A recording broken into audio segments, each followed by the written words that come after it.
Most welcome everyone. कैसे हैं आप लोग? स्वस्थ हैं, मस्त हैं और मजे में हैं।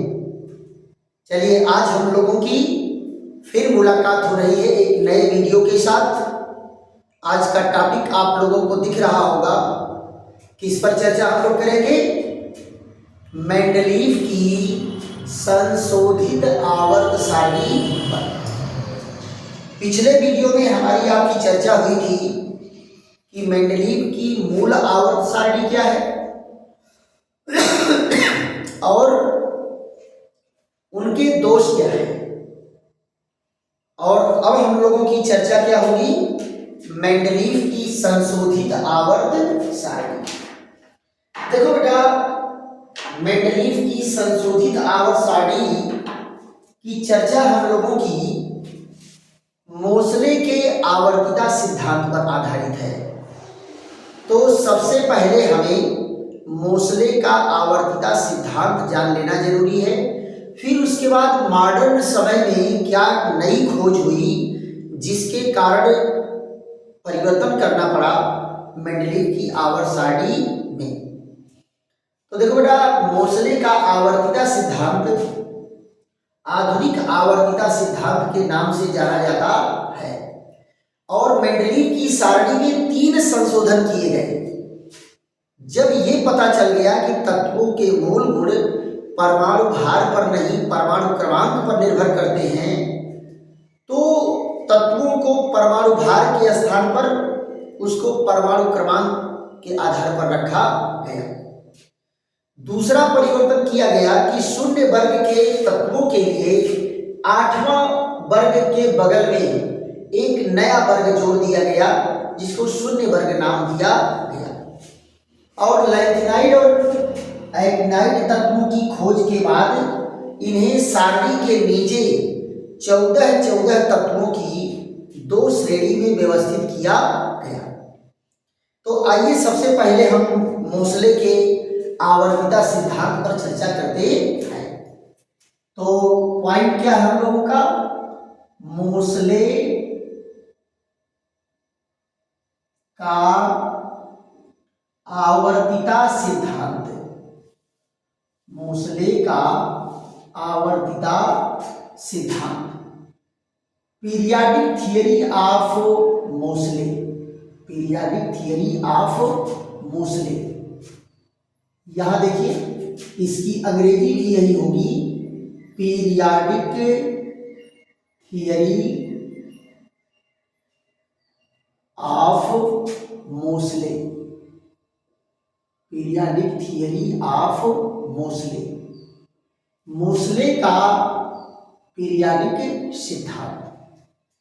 क्या इसमें कहे बेटा कि मेंडलीव कहे थे तत्वों को बढ़ते हुए परमाणु भार के क्रम में रखा जाए, और इसमें क्या कहा गया है कि तत्वों को बढ़ते हुए परमाणु क्रमांक के क्रम में रखा जाए। और परमाणु क्रमांक क्या होता है? नाभिक में प्रोटॉनों की संख्या। पिछले चैप्टर में हम लोग पढ़ चुके हैं परमाणु संरचना में कि परमाणु क्रमांक क्या होता है? नाभिक में उपस्थित प्रोटॉनों की संख्या। तो आप जरा यहां ध्यान दो, इसमें सिद्धांत में क्या कहा गया है कि तत्वों के भौतिक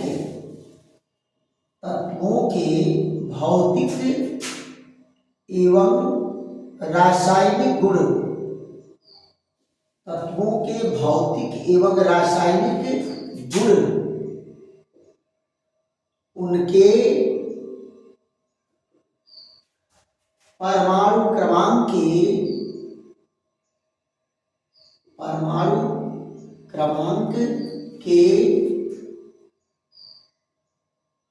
आवर्ती फलन होते हैं। परमाणु क्रमांक के आवर्ती फलन होते हैं। आवर्ती फलन होते हैं। आवर्ती फलन होते हैं, इसका मतलब क्या है कि यदि तत्वों को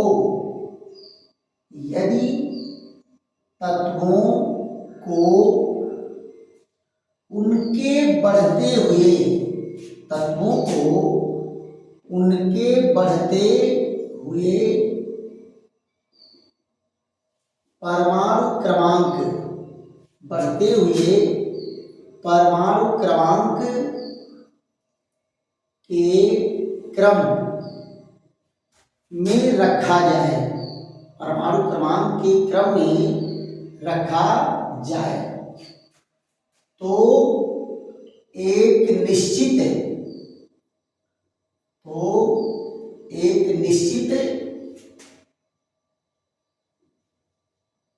अंतराल के बाद, एक निश्चित अंतराल के बाद समान गुण वाले तत्वों, समान गुण वाले तत्वों की पुनरावृत्ति,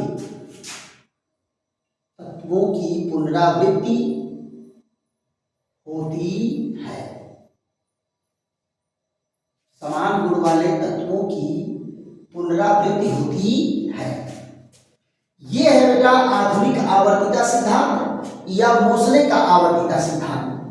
क्या कहा गया कि तत्वों के भौतिक एवं रासायनिक गुण उनके परमाणु क्रमांक के आवर्ती फलन होते हैं। यानी कहने का मतलब क्या है कि यदि तत्वों को उनके बढ़ते हुए परमाणु क्रमांक के क्रम में रखा जाए तो एक निश्चित अंतराल के बाद, एक निश्चित अंतराल के बाद क्या होगा, समान गुण वाले, एक निश्चित अंतराल के बाद समान गुण वाले तत्वों की पुनरावृत्ति होती है। यानी समान गुण वाले तत्व बार बार दोहरा करके आएंगे। क्लियर? तो ये जो है मोसले का आवर्तिता सिद्धांत है। इसके बाद हम लोगों की चर्चा किस पर चलेगी कि मेंडलीव की आवर्त सारणी में संशोधन क्या क्या किया गया। तो 3 संशोधन किए गए, 3 संशोधन किया गया। वो संशोधन क्या क्या है जरा ध्यान दो। तो पहला संशोधन शून्य वर्ग के तत्वों के लिए, शून्य वर्ग के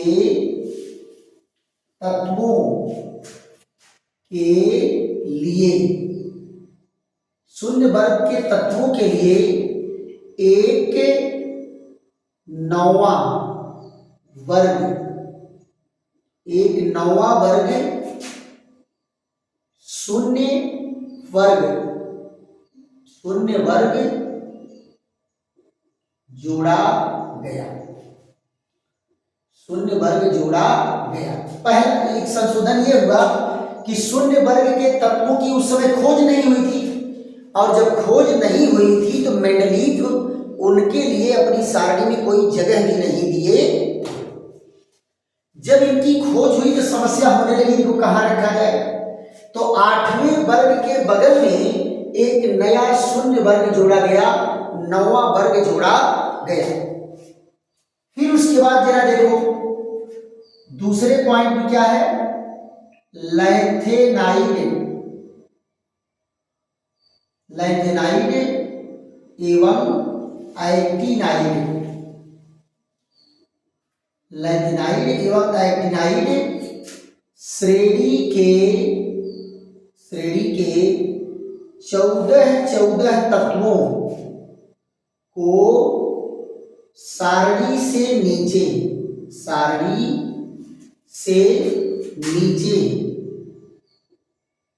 व्यवस्थित किया गया,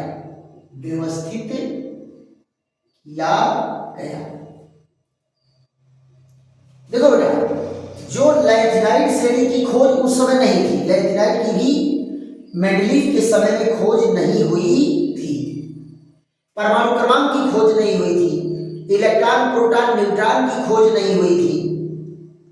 और जब बाद में पता चला कि परमाणु क्रमांक ही तत्वों के मूल गुण के लिए उत्तरदायी होते हैं, तो फिर तत्वों को किसके आधार पर रखा गया? तत्वों को रखा गया परमाणु क्रमांक के आधार पर रखा गया। तो तीसरा क्या है? तत्वों को उनके बढ़ते हुए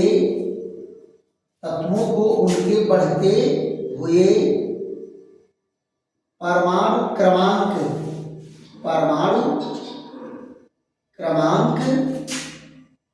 के क्रम में व्यवस्थित किया गया,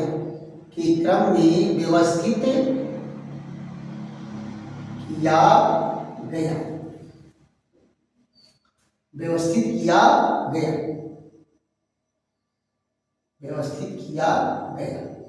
ये देखो, ये 3 संशोधन किए गए। लैटिनाइड श्रेणी को सारणी से नीचे रख दिया गया और उसके बाद क्या किए कि 9वां वर्ग जोड़ा गया और तत्वों को परमाणु क्रमांक के आधार पर रखा गया। अब जरा इनके संशोधन वाले के बाद जो है, इनमें जो परिवर्तन हुए, इनके आधार पर लक्षणों को देख लिया जाए कि इनके लक्षण क्या क्या हैं। तो मुझे लग रहा है जगह हमको जाने चाहिए, इसलिए इसको जो है आप लोग फट से स्क्रीनशॉट ले लीजिए। उसके बाद जो है हम आगे बढ़ते हैं। तो क्या होगा?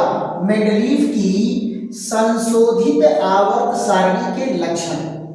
मेंडलीव की संशोधित आवर्त सारणी के क्या लक्षण होंगे, इनको देखेंगे और उसके बाद सारणी बना लिया जाएगा और फिर उनके दोषों पर चर्चा होगी कि आखिर मेंडलीव के संशोधन के बाद क्या दोष रह गए थे। तो यहां जरा देखिए, संशोधित आवर्त सारणी के लक्षण। संशोधित आवर्त सारणी के लक्षण। संशोधित आवर्त सारणी के लक्षण क्या क्या है, इनको हम लोग देखते हैं। तो पहले पॉइंट में क्या कहा गया कि तत्वों को परमाणु क्रमांक, तत्वों को परमाणु क्रमांक के बढ़ते क्रम में रखा गया।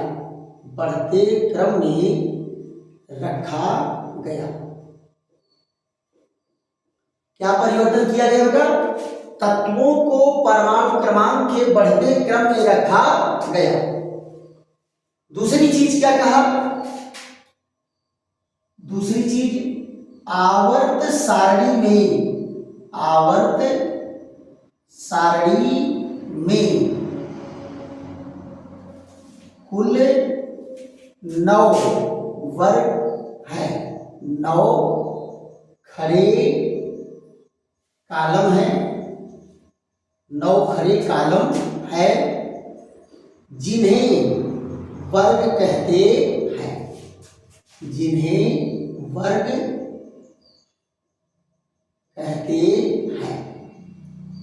देखो बेटा क्या है कि सारणी में कुल 9 खड़े कॉलम हैं जिन्हें क्या कहते हैं? वर्ग कहते हैं। तीसरे पॉइंट में क्या कहा गया? 8वें व 9वें वर्ग, 8वें व 9वें वर्ग को छोड़कर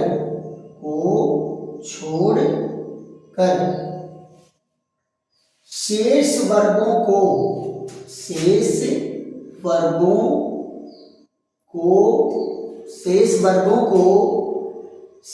क्या कहते हैं? ए एवं बी उपवर्गों में बांटा गया है।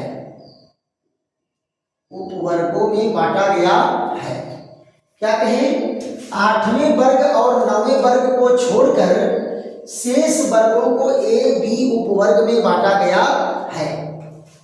अगला नंबर जरा देखिए, 8वें वर्ग में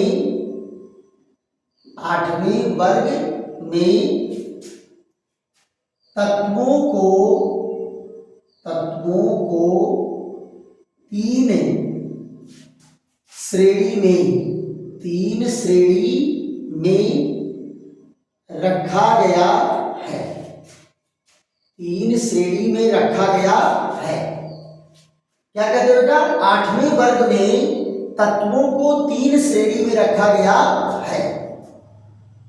5वां नंबर क्या है, 9वें वर्ग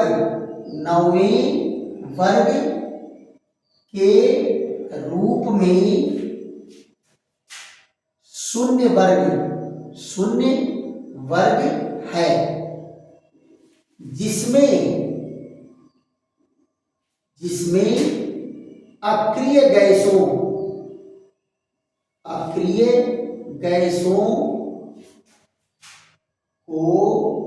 रखा गया है। अक्रिय गैसों को रखा गया है। क्या कहे बेटा, 9वें वर्ग के रूप में शून्य वर्ग है, जिसमें अक्रिय गैसों को रखा गया है। फिर यहां जरा देखो, 6वें पॉइंट में क्या कहा गया, आवर्त सारणी में कुल 7 क्षैतिज कॉलम है। 7 क्षैतिज कॉलम है। 7 क्षैतिज कॉलम है, जिन्हें 7 क्षैतिज कॉलम हैं, जिन्हें आवर्त कहते हैं। आवर्त कहते हैं। यहां जरा देखो, 7वें नंबर पर क्या कहा गया कि चौथे,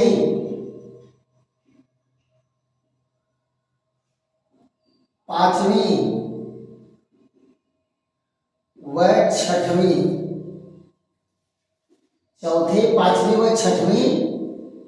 आवर्त में सम एवं विषम श्रेणियां हैं। सम एवं विषम श्रेणियां हैं। क्या है, सम और विषम श्रेणी। अतः 7 आवर्त में कुल 10 श्रेणियां हैं। कुल कितनी श्रेणियां हैं, 10 श्रेणियां हैं। क्या कहे बेटा, ये 7 आवर्त में श्रेणियों की संख्या कितनी हो गई, 10 हो गई। क्लियर। और यहां जरा देखो, 8वें पॉइंट में क्या कहा, लैंथेनाइड एवं एक्टिनाइड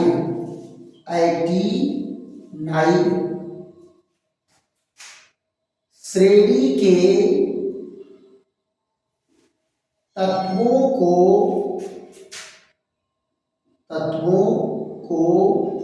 सारणी से नीचे,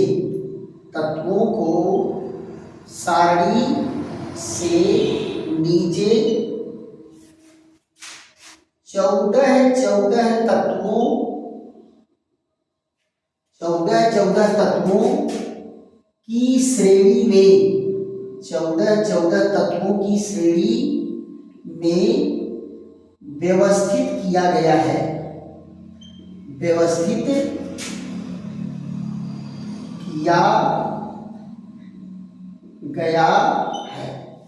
क्या कहे, लैंथेनाइड एवं एक्टिनाइड श्रेणी के तत्वों को सारणी से नीचे 14 तत्वों की दो श्रेणी में 14 तत्वों की दो श्रेणी में व्यवस्थित किया गया है। तो ये बेटा क्या है, संशोधित आवर्त सारणी के लक्षण हैं और एक एक पॉइंट आपको नोट करते चलना है और इनको पढ़ने के बाद आप चलते क्या है सारणी पर कि इनकी आवर्त सारणी क्या है। जरा ध्यान दो, इनकी आवर्त सारणी को बेहतरीन ढंग से खूब फिट पेंसिल ले करके बनाएंगे। तो यहां जरा देखो, संशोधित आवर्त सारणी के लक्षणों के बारे में तो हम लोग जान लिए। अब इनकी सारणी हम लोग बना लेते हैं। जैसे हम लोग सारणी बनाए थे वैसे इनकी भी सारणी बना लेते हैं और देखते हैं कैसे कैसे क्या व्यवस्थित किया गया है। ये देखो बेटा क्या कहा गया कि ये 7 क्षैतिज कॉलम है, अरे ऐसे 9 खड़े कॉलम। तो ये 1 हो गया, ये 2 हो गया, ये 3 हो गया, ये 4, 5, 6, 7, 8 और लास्ट में एक 9वां वर्ग जोड़ दिया है। तो ये 1 2 3 4 5 6 7 8 9 खड़े कॉलम हो गए। अब आप जरा देखो बड़े कॉलम कितने हैं, हॉरिजॉन्टल कॉलमों की संख्या कितनी है 7। ये देखिए ये है 1, ये है 2, ये 3 और चौथा 5वां 6वां चौड़ा चौड़ा बनाएंगे क्योंकि इसमें 2 श्रेणियों में रखा गया है तत्वों को। ये देखिए फिर यहां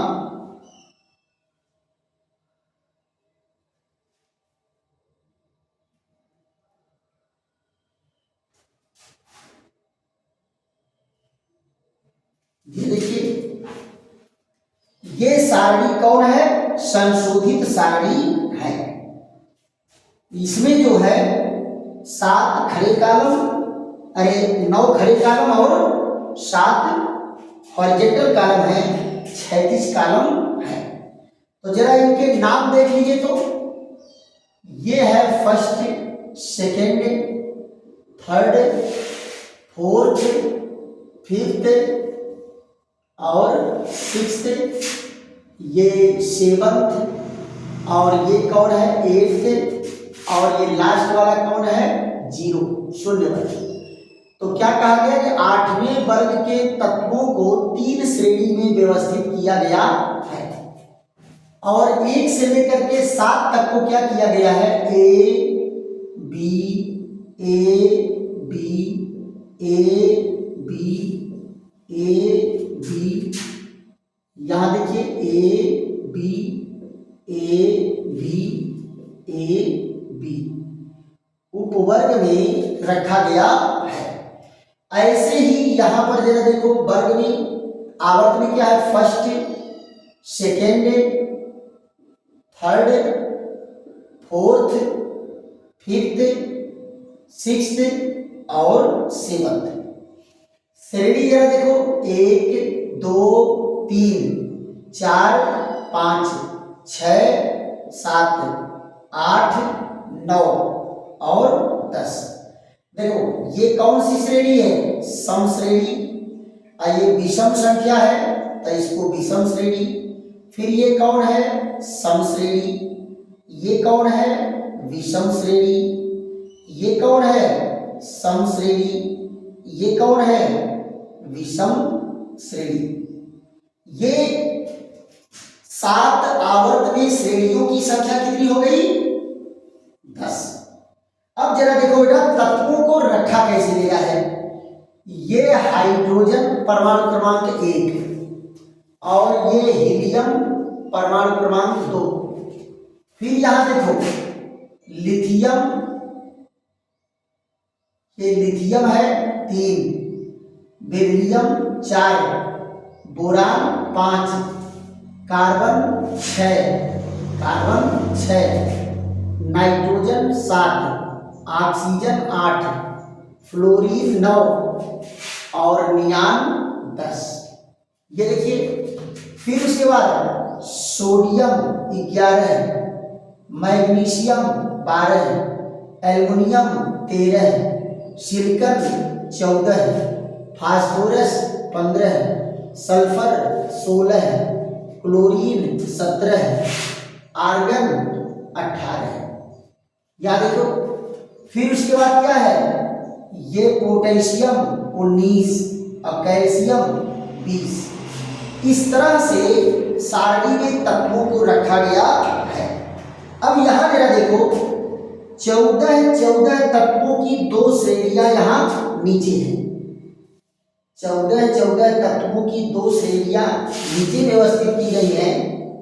इस तरह से देख लीजिए, ये 14 तत्वों की 2 श्रेणियां नीचे व्यवस्थित की गई हैं। यहां देखो क्या है, 1 2 3 4 5 6 7 8 9 10 11 12 13 ये रखा गया है।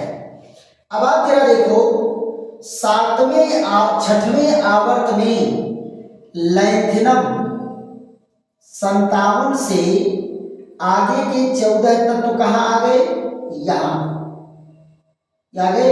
और यहाँ देखो 7वें में एक्टीनियम 89 से आगे के 14 तत्व कहाँ गए, यहाँ है। ये क्या है, 58 से लेकर के कहाँ तक भरे हैं, 71 तक। और यहाँ कौन है, ये 90 से लेकर के 103 तक यहाँ है ये। तो इस श्रेणी को क्या कहते हैं, इस श्रेणी को कहते हैं लैंथेनाइड सीरीज, और इसको कहते हैं एक्टिनाइड सीरीज कहते हैं। तो ये जो है आपकी कौन सी सारणी है, संशोधित आवर्त सारणी है। बाकी और सारे तत्वों को परीक्षा में भरने की जरूरत नहीं है। आप ये खाका और कॉलम इनके द्वारा बनाई गई सारणी आप संशोधित सारणी को प्रेजेंट कर दिए, आपका हो गया सारे लक्षणों की जानकारी। क्लियर। अब इसके बाद इसमें चर्चा करते हैं कि इनकी सारणी में अभी भी क्या दोष रह गए, अब जरा देखो परमाणु क्रमांक के आधार पर। याद देखो पहला क्या है, परमाणु क्रमांक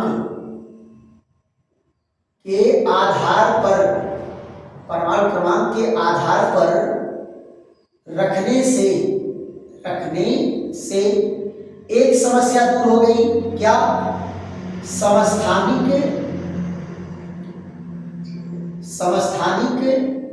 व समभारिक की समस्या हल हो गई।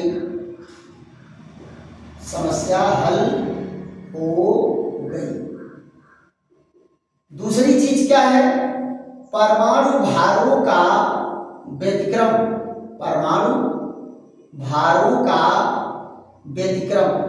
जो परमाणु भार रखे गए थे वो भी सही हो गया, परमाणु क्रमांकों का व्यतिक्रम सही हो गया।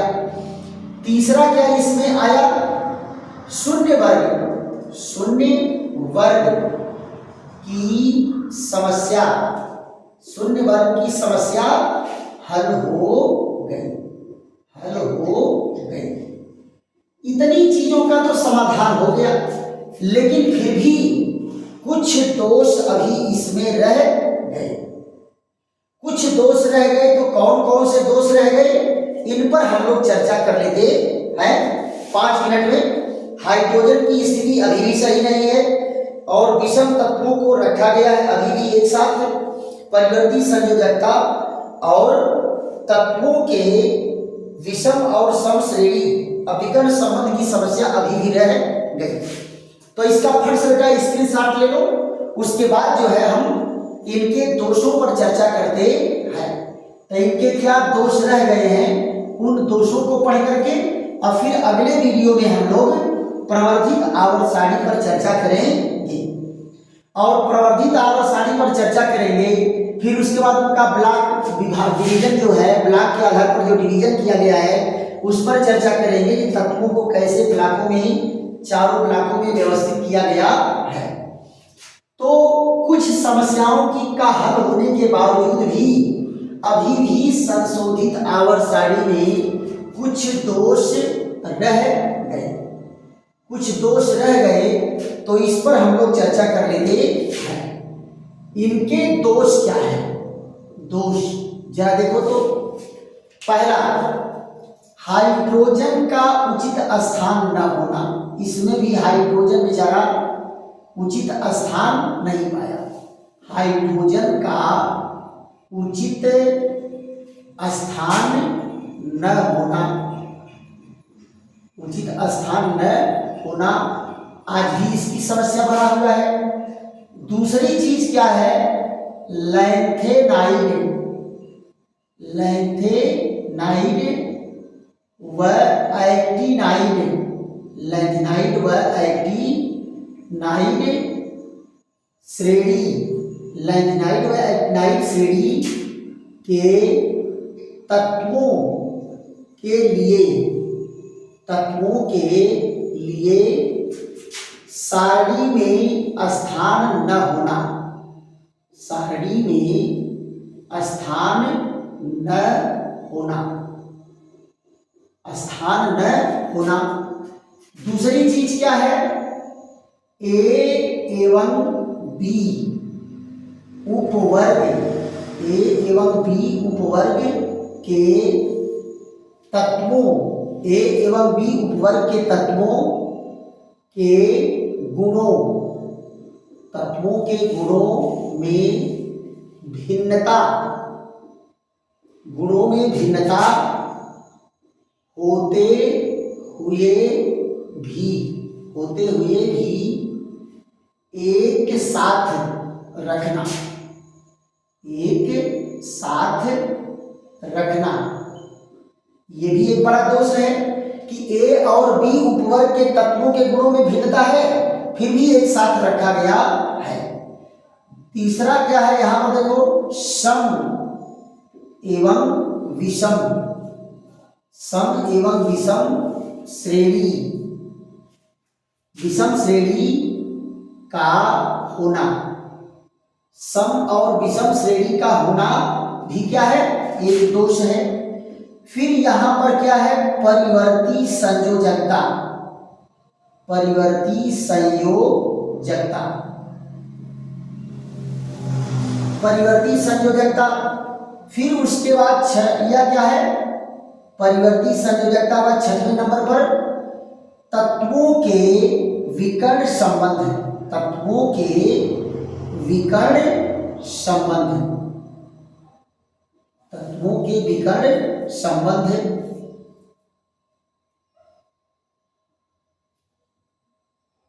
तत्वों के विकर्ण संबंध, ये 6 दोष रह गए। और कितने दोषों का निवारण हुआ?